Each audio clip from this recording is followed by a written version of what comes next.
Action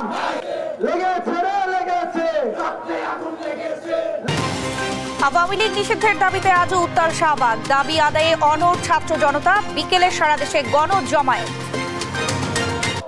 খুনের বিচার না করা হবে, পিলখানা হত্যাকাণ্ডের বিচার না করা হবে, এই 5ই জুলাই আন্দোলনের জনগণকে হত্যার বিচার না হবে ততদিন এই আন্দোলন থাকবে, এই আন্দোলন চলবে। জনভোগান্তি এড়িয়ে কর্মসূচি পালনের আহ্বান স্বরাষ্ট্র উপদেষ্টার, আব্দুল হামিদের দেশ ত্যাগে জড়িত কাউকে ছাড় না দেওয়ার ঘোষণা।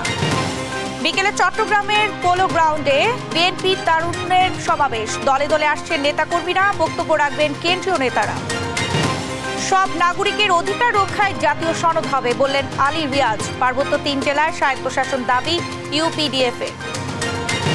অপ্রতুল সম্পদের কারণে প্রাপ্য বঞ্চিত শিক্ষকরা, জানালেন শিক্ষা উপদেষ্টা, ব্যবসায় পরিণত হয়েছে শিক্ষা বললেন গণশিক্ষা উপদেষ্টা। সারা দেশে বইছে মৃদু থেকে মাঝারি তাপপ্রবাহ, প্রচন্ড গরমে অতিষ্ঠ জনজীবন, চলবে 1 সপ্তাহ, জানালো আবহাওয়া অফিস। গরমের মানুষজন কাজ করতেছে না, তারপরে শ্রমিক পাওয়া যাচ্ছে না। যে আমরা মাঠে ধান কাটছি, কাজ করছি, এখন এই গরমের সময় আপনার 5 মিনিট কাজ করলে যে 10 মিনিট 15 মিনিট বসে থাকতেছি। এবং ভারতের 26 লক্ষ্যবস্তুতে হামলার অভিযোগ দিল্লির, অপতৎপরতা বন্ধ হলে শান্তির পথে হাঁটবে পাকিস্তান, মধ্যস্থতার প্রস্তাব যুক্তরাষ্ট্রের। দেখছিলেন শিরোনাম সংবাদ দুপুরে, সঙ্গে আছি আমি শারমিন নাজরী। এবারে থাকছে বিস্তারিত। আওয়ামী লীগ নিষিদ্ধের দাবিতে দ্বিতীয় দিনের মতো শাহবাগ অবরোধ করেছে ছাত্র জনতা। জড়ো হয়েছেন জুলাই গণ অভ্যুত্থানের আহতরাও। এতে বন্ধ রয়েছে যান চলাচল, তবে অ্যাম্বুলেন্স সহ জরুরি যানবাহনগুলো যাতায়াতের সুযোগ দেওয়া হচ্ছে। সকাল থেকে বিক্ষোভ সমাবেশে আন্দোলনকারীদের স্লোগানে মুখর হয়ে ওঠে শাহবাগ চত্বর। এ সময় আন্দোলনকারীরা ভারতীয় আধিপত্য কবর দিতে ও গণহত্যা সহ দুর্নীতি লুটপাটের দায়ে আওয়ামী লীগকে দল হিসেবে নিষিদ্ধের দাবি জানান। এর আগে গতরাতে আজ 3টা থেকে সারা দেশে গণজমায়েতের ডাক দেন এনসিপির উত্তরাঞ্চলের মুখ্য সংগঠক হাসনাত আব্দুল্লাহ।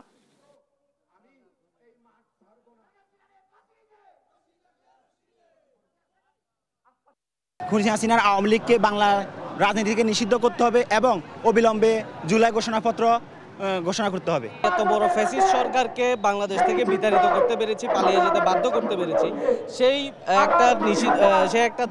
একটা সন্ত্রাসী দলকে নিষিদ্ধ করার জন্য আমাদের আসলে যতদিন রাজপথে থাকা লাগে আমরা ইনশাল্লাহ থাকবো। 15 বছরে হাজার হাজার মানুষকে দুনিয়া থেকে বিদায় করেছে, এজন্য আওয়ামী লীগকে আমি একটি সন্ত্রাসী দল, বাতিল দল বলে ঘোষণা করতে চাচ্ছি।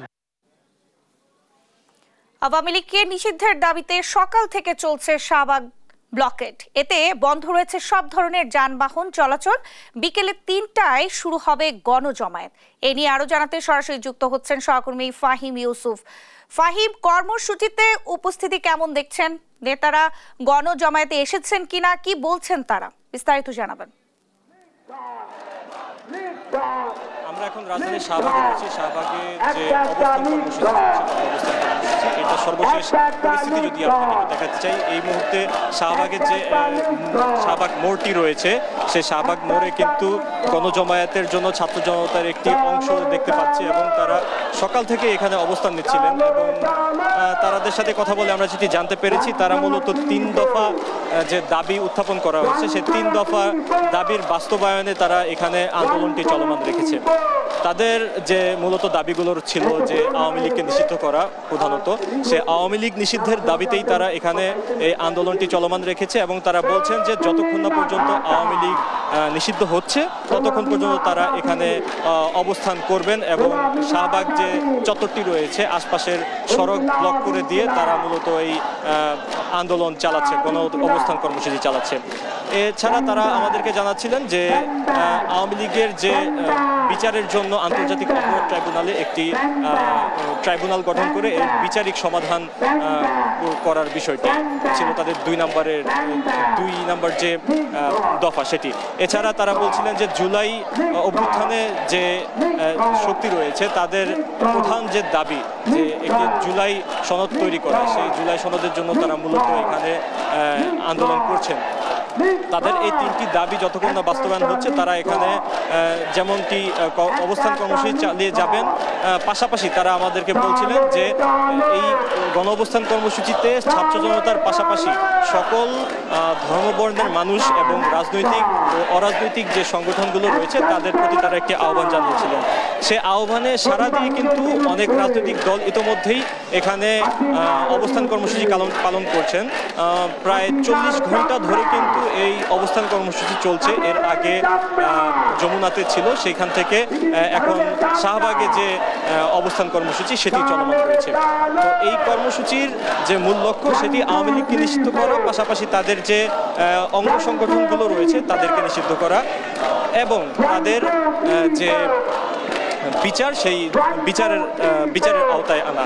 জুলাই গণ অভ্যুত্থানে আওয়ামী লীগ যে ধরনের গণহত্যা চালিয়েছে তারা বলছিলেন যে এই গণহত্যার বিচার যতক্ষণ না হচ্ছে ততক্ষণ পর্যন্ত এই আওয়ামী লীগের যে নেতাকর্মী রয়েছে তাদের বিরুদ্ধে একটি অভিযান চালাতে হবে। সেই অভিযানের মাধ্যমে তাদেরকে ধরপাকড় করা এবং তাদেরকে আইনের আওতায় এনে জেলে ভরার যে বিষয়টি তারা বারবার স্লোগান উঠে আসছিলেন সেটি তারা আমাদেরকে বলছিলেন।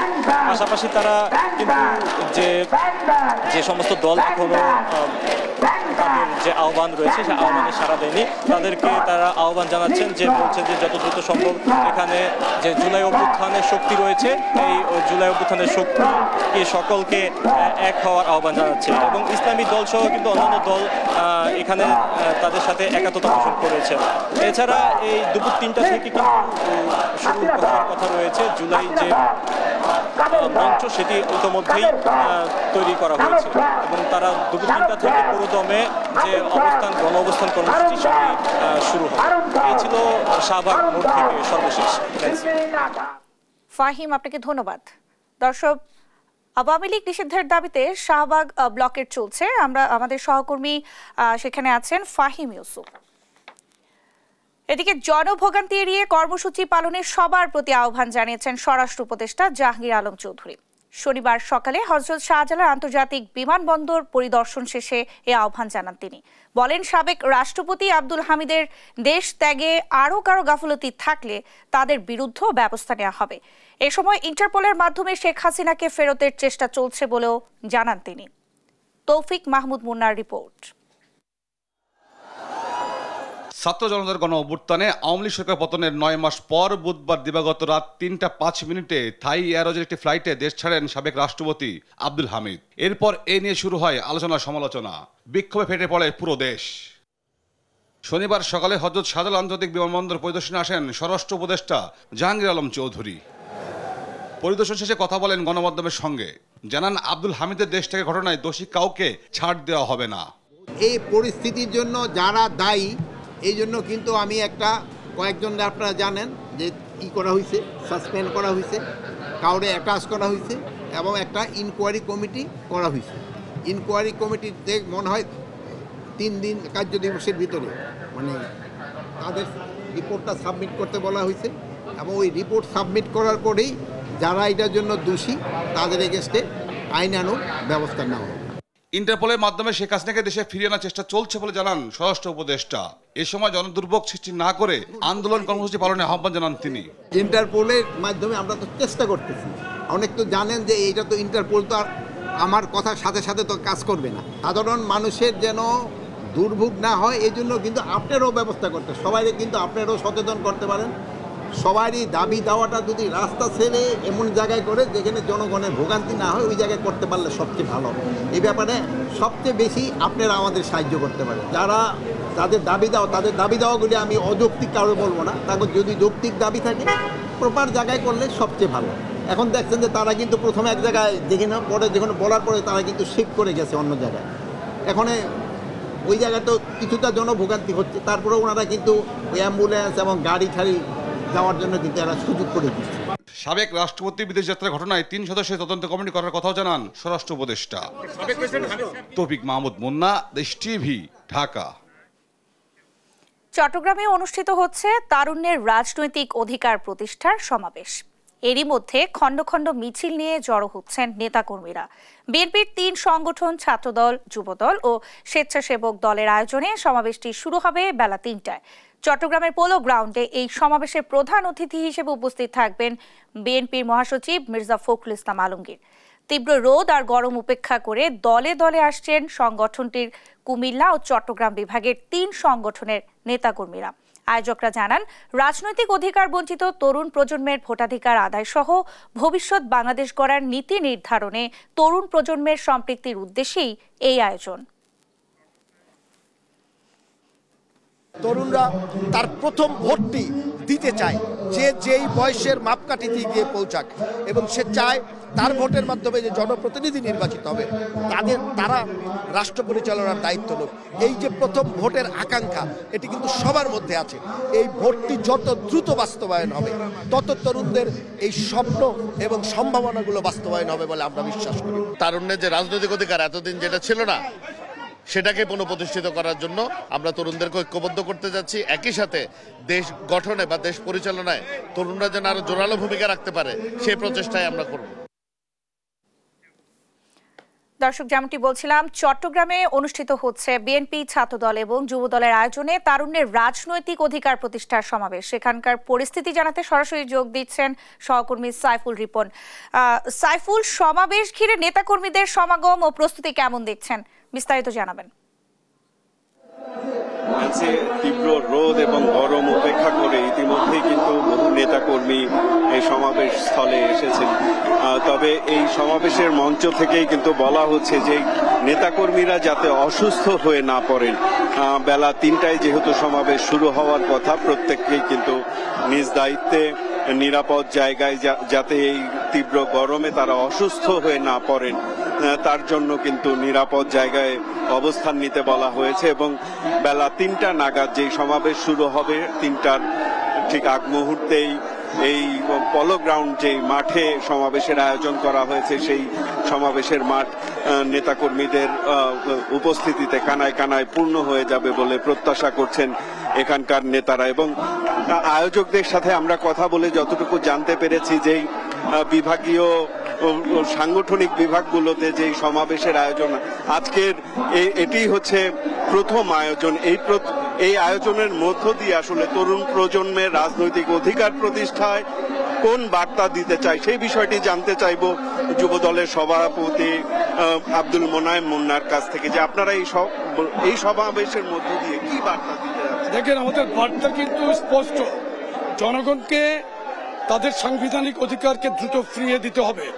সেই সাংবিধানিক অধিকারের প্রধান শর্ত হলো ভোটের অধিকারকে ফিরে পাওয়া। আমরা কিন্তু বলছি না যে আমাদেরকে আপনারা ভোট দেন। আমাদের ভারপ্রাপ্ত চেয়ারম্যান জনাব তারেক রহমান কিন্তু ইতিমধ্যে অনেক আগেই ওনার বক্তব্যে ক্লিয়ার করেছেন, আপনার ভোট আপনি দিবেন, যাকে ইচ্ছা তাকে দিবেন। কিন্তু আমরা ভোটের অধিকারকে ফিরে পেতে চাই। সেটা ফ্যাসিস্ট আওয়ামী বিরোধী আন্দোলনের সময় কিন্তু বলেছিল। আমরা মানুষকে নিয়ে সাথে নিয়ে কিন্তু রাজনীতি করতে চাই। ইতিমধ্যে আপনি দেখেন, এখন বাংলাদেশ কিন্তু একটা ঝুঁকিপূর্ণ অবস্থায় আছে। ভৌগোলিক অবস্থানে সংঘাত, ভৌগোলিক বিভিন্ন রাষ্ট্রের মধ্যে আন্তঃসংঘাত চলছে। এর মধ্যে এখানে একটি শক্তিশালী রাজনৈতিক সরকার না থাকার কারণে মানুষ কিন্তু ঝুঁকিপূর্ণ অবস্থায় আছে। বিভিন্ন মব সৃষ্টি করে কিন্তু মানুষের ব্যক্তিগত জানমালকে হুমকিতে ফেলে দিচ্ছে। আপনারা দেখছেন যে বাংলাদেশের অবস্থা কি। এই জায়গা থেকে আমরা তরুণদেরকে প্রাধান্য দিয়ে, প্রায় 4.5 কোটি ভোটার তরুণরা, এদের আকাঙ্ক্ষাকে প্রাধান্য দিয়ে আগামী দিনে তাদের কর্মসংস্থান, তাদের শিক্ষা, চিকিৎসা, রাজনৈতিক অধিকার সমস্ত কিছু দাবিতে আমাদের এই সমাবেশ। তরুণদেরকে প্রাধান্য দিয়ে এই বাংলাদেশকে বিনির্মাণ করতে হবে, এটা আমরা রিয়েলাইজ করছি। আমাদের অভিভাবক প্রিয় নেতা জনাব তারেক রহমান এই বার্তাটি সব জায়গায় পৌঁছে দিতে চেষ্টা করছেন।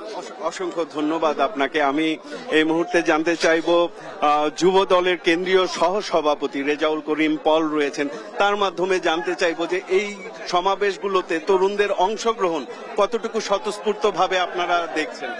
ইনশাল্লাহ আজকের এই ঐতিহাসিক সমাবেশের মধ্যে দিয়ে তরুণ এবং যুব সমাজ স্বতঃস্ফূর্তভাবে অংশগ্রহণ করবেন। আচ্ছা, এই মুহূর্তে তরুণদের অধিকার, রাজনৈতিক অধিকার আদায়ের যে আন্দোলন, আমাদের যে সমাবেশ, এই সমাবেশের আসলে তরুণ এবং যুব সমাজের জন্যই কিন্তু আজকে যে গত 17 বছর যে বৈষম্য ছিল, সেই বৈষম্যহীন রাষ্ট্র কাঠামো পরিবর্তনের জন্যই কিন্তু আজকের আমাদের এই দাবি।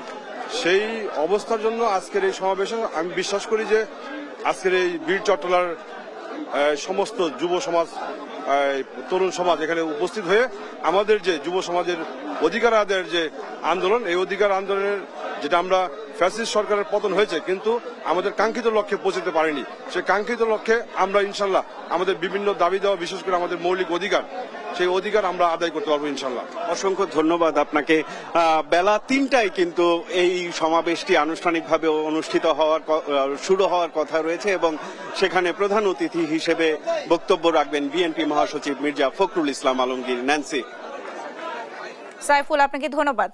দর্শক, চট্টগ্রাম থেকে আমাদের সঙ্গে যুক্ত হয়েছিলেন সহকর্মী সাইফুল রিপন। হত্যা মামলার আসামি সাবেক রাষ্ট্রপতিকে পালানোর সুযোগ দিয়ে সরকার প্রকান্তরে পতিত স্বৈরাচারের পুনর্বাসন করছে কিনা তা নিয়ে জনমনে সংশয় তৈরি হয়েছে বলে মন্তব্য করেছেন বিএনপির সিনিয়র যুগ্ম মহাসচিব রুহুল কবির রিজভী। শনিবার সকালে শহীদ সোহরাওয়ার্দী মেডিকেল কলেজ অডিটোরিয়ামে সোহরাওয়ার্দী মেডিকেল কলেজের 19তম প্রতিষ্ঠা বার্ষিকীর আলোচনা সভায় এ কথা বলেন তিনি। নির্বাচনের তারিখ ঘোষণায় অন্তর্বর্তী সরকার গড়িমসি করছে উল্লেখ করে রিজভী বলেন, সংস্কার বটবৃক্ষ নয়, এটা হচ্ছে ধারাবাহিক প্রক্রিয়া। নানা ধরনের নেরেটিভ তৈরি হলে শেখ হাসিনার পরিণতির পুনরাবৃত্তি হবে বলেও সতর্ক করেন তিনি। অন্তর্বর্তীকালীন সরকারকে আমরা যখনই এই নির্বাচনের কথা বলা হয় যে আপনি নির্বাচনের তারিখ দেন না কেন? সংস্কার তো কোনো স্ট্যাটিক বিষয় না। এটা আমরা একটা বড় বট গাছ দেখেছি ঝিনাইদহের কালীগঞ্জের একটি জায়গায়, প্রায় অনেক জায়গা মিলে বহু পুরনো 200-300 বছরের বট গাছ। তো ওইরকম বটবৃক্ষ তো নয় সংস্কার, যে দাঁড়িয়ে আছে তো আছেই, এটা হিলবেও না, এটা নড়বেও না, এটা চড়বেও না। পার্বত্য চট্টগ্রামের 3 জেলা নিয়ে স্বায়ত্তশাসিত অঞ্চল প্রতিষ্ঠার দাবি জানিয়েছেন ইউপিডিএফ এর প্রধান সংগঠক মাইকেল চাকমা। বলেন, 72-এর সংবিধানের মতো পার্বত্য সমস্যা মীমাংসা না করলে সংকট বাড়বে। শনিবার জাতীয় ঐক্যমত্য কমিশনের সঙ্গে সংলাপ শেষে এই কথা বলেন তিনি। আর কমিশনের সহ সভাপতি আলী রিয়াজ জানান, সব নাগরিকের অধিকার সুরক্ষিত হয় এমন জাতীয় সনদ তৈরি করা হবে। হাসান আল মাহমুদের রিপোর্ট, জানাচ্ছেন আলী আক্কাস আকাশ। একটু ভিন্ন বৈশিষ্ট্য। জাতীয় ঐকমত্য কমিশনের সদস্যরা শনিবার সকালে United Peoples Democratic Front UPDF এর সাথে সংস্কার প্রস্তাব নিয়ে আলোচনা করে। জাতীয় সংসদের এলডি হলে অনুষ্ঠিত এই বৈঠকে ইউপিডিএফ এর পক্ষে নেতৃত্ব দেন দলটির সংগঠক মাইকেল চাকমা। স্বাগত বক্তব্যে জাতীয় ঐকমত্য কমিশনের সহসভাপতি আলী রিয়াজ বলেন, নাগরিকের অধিকার প্রতিষ্ঠার জন্য ঐকমত্যের ভিত্তিতে জাতীয় সনদ তৈরির কাজ করছে কমিশন। জাতীয় ঐকমত্য কমিশন সকলের সঙ্গে আলোচনা করে যে জাতীয় সনদ তৈরি করার জন্য সচেষ্ট আছে, তাতে আমরা আশা করছি যে সব ধরনের নাগরিকের অধিকার তা সুরক্ষিত করতে পারবে। পরে কথা বলেন ইউপিডিএফ সংগঠক মাইকেল চাকমা। এ সময় 1972 সালে পার্বত্য সমস্যাকে পাশ কাটিয়ে যাওয়ায় সেখানে স্থায়ী শক্তি প্রতিষ্ঠা হয়নি উল্লেখ করে সমাধানে 3 পার্বত্য জেলা নিয়ে স্বায়ত্তশাসিত অঞ্চল প্রতিষ্ঠার দাবি জানান তিনি। সুনির্দিষ্টভাবে পার্বত্য অঞ্চলকে স্বায়ত্তশাসিত অঞ্চল হিসেবে ঘোষণা করার দাবি করেছিলাম। এ সময় আঞ্চলিক রাজনৈতিক দলগুলোর জন্য নিবন্ধন শর্ত শিথিল করার আহ্বান জানান তিনি। পার্বত্য চট্টগ্রামে গণতান্ত্রিক ব্যবস্থা বা পার্বত্য চট্টগ্রামে যদি প্রকৃত গণতান্ত্রিক ব্যবস্থা কায়েম না হওয়া পর্যন্ত কিন্তু সারা দেশের গণতান্ত্রিক ব্যবস্থা প্রতিষ্ঠিত হতে পারে না। আগের সরকারের মতো বর্তমান সরকারও পার্বত্য অঞ্চলকে অস্থায়ী রাখতে পারছে না বলেও অভিযোগ করেন Michael Chakma. Thank you. Ali Akkas Akash, Desh TV, Dhaka.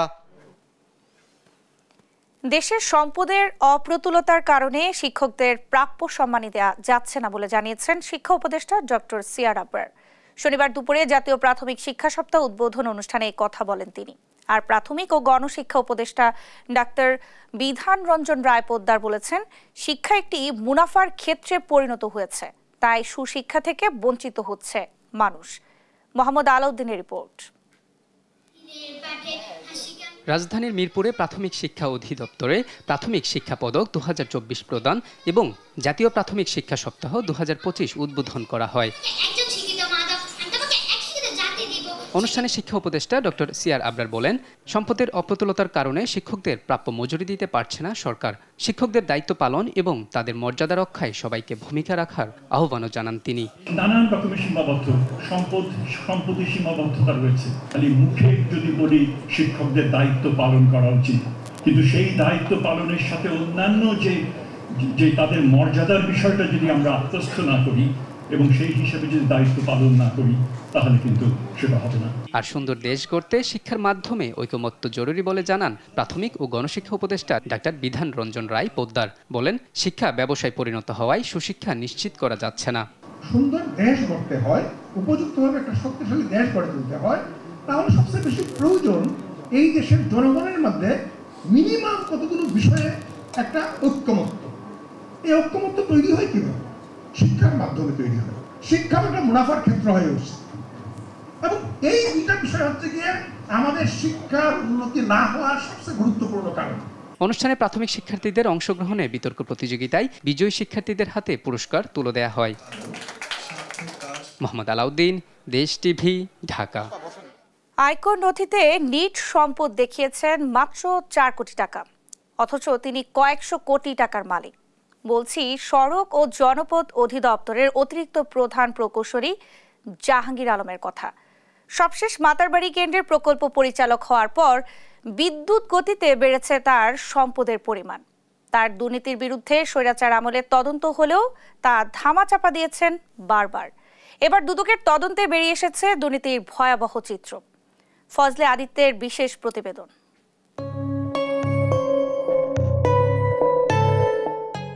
Jahangir Alam সড়ক ও জনপথ অধিদপ্তরের অতিরিক্ত প্রধান প্রকৌশলী। তিনি আছেন মাতারবাড়ি বিদ্যুৎ কেন্দ্রের প্রকল্প পরিচালকের পদেও। স্বৈরাচার আমলের আশীর্বাদ পুষ্ট এই প্রধান প্রকৌশলী সাবেক সড়ক ও পরিবহন মন্ত্রী ওবায়দুল কাদেরের এতটাই আশীর্বাদ পেয়েছেন যাতে করে তার অর্থ সম্পদ নিয়ে চিন্তাই করতে হয়নি। সড়ক ও জনপথ বিভাগের হয়ে কাজ করেছেন ঠাকুরগাঁও, গোপালগঞ্জ, রাজশাহী সহ বিভিন্ন গুরুত্বপূর্ণ জায়গায়। বর্তমানে তিনি কাজ করছেন স্বৈরাচার সরকারের নেয়া মেগা প্রকল্প মাতারবাড়ি বিদ্যুৎ কেন্দ্রের প্রকল্প পরিচালক হিসেবে। প্রকল্প পরিচালক জাহাঙ্গীর আলমের বিরুদ্ধে ওঠা অনিয়মের কারণে সড়ক সেতু মন্ত্রণালয়ের বারবার তদন্তের সম্মুখীন হলেও সেই সময়ে তার বিরুদ্ধে কোনো ব্যবস্থা নিতে পারেনি সংস্থাটি। তার বিরুদ্ধে অভিযোগ উঠলেও সৌজের ঊর্ধ্বতন কর্মকর্তাদের ঘুষ দিয়ে সুবিধাজনক অবস্থানে নিজেকে বদলি করিয়ে নিতেন সাথে সাথেই। জাহাঙ্গীর আলম সরকারি চাকরি হতে গত 10 বছরে তিনি বেতন পেয়েছেন মাত্র 98 লাখ টাকা। তবে মাতারবাড়ি বিদ্যুৎ কেন্দ্রে পদোন্নতি হওয়ার পর থেকেই বিদ্যুতের গতিতে বাড়তে থাকে তার অস্বাভাবিক অর্থ। নিজ নামে 94 ব্যাংক হিসেবে জমা ও উত্তোলনপূর্বক লেনদেন করেছেন প্রায় 128 কোটি টাকা ও 77টি এফডিএ সহ মোট লেনদেনের পরিমাণ 138 কোটি 31 লাখ টাকা। এমন তথ্য উঠে আসে খোদ দুদকের অনুসন্ধানে। অনুসন্ধানের পর দুদকের আবেদনের প্রেক্ষিতে জাহাঙ্গীর আলম ও তার স্ত্রী নুসরাত জাহানের দেশ থেকে নিষেধাজ্ঞা দেয় মহানগর দায়রা জজ আদালত। অভিযোগের বিষয়ে এই কর্মকর্তার সঙ্গে ফোনে বারবার যোগাযোগের চেষ্টা করলেও তাকে পাওয়া যায়নি।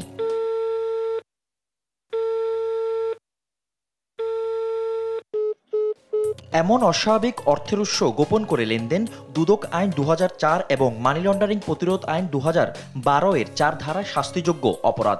এমন অবস্থায় যে কোনো সময় জাহাঙ্গীর আলমের বিরুদ্ধে মামলা করতে পারে দুর্নীতি দমন কমিশন। ফজলে আদিত্য, দেশ টিভি, ঢাকা।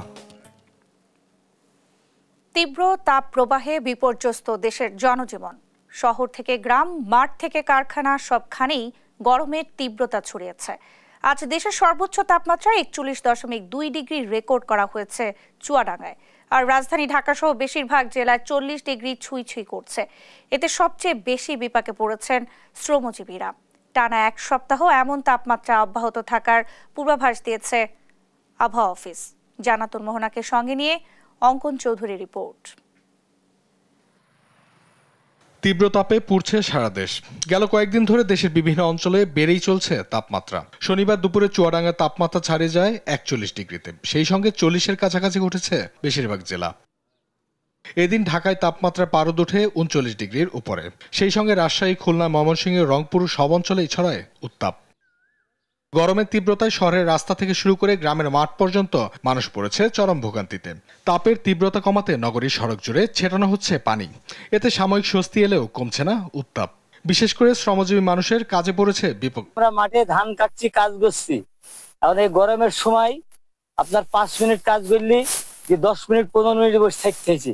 আমরা মাঠে রোদের তাপে থাকতে পারছি না। কাল থেকে খুব রোদ পড়ছে, রোদের জ্বালায় ছাতা টাঙেছি, ছাতা দিয়ে প্যাসেঞ্জার বসছে না। রোদ্রের যে তীব্রতা তাতে বাইরে আসাটা খুব কঠিন হয়ে যাচ্ছে। গরম নিবারণে গাছের ছায়ায় বাড়ছে মানুষের ভিড়। সেই সঙ্গে তৃষ্ণা মেটাতেও ডাব ও রসের দোকানে বেড়েছে মানুষের আনাগোনা। পুকুরে জলাশয়ের জলকেলিতে মেতেছে শিশু কিশোররা। প্রচন্ড গরম পড়তেছে, গরমের করতে ভাই দাঁড়ানো যাচ্ছে না। এত যে তাপের জন্য আমাদের দামটা জায়গায় অবস্থা। গরমে মোটামুটি ধরেন রিক্সায় গেলে একটু স্বস্তি পাওয়া যাচ্ছে ভাই, আর পায়ে হেঁটে গেলে মনে করেন যে ঘাম ধরতে ধরেন জীবন শেষ।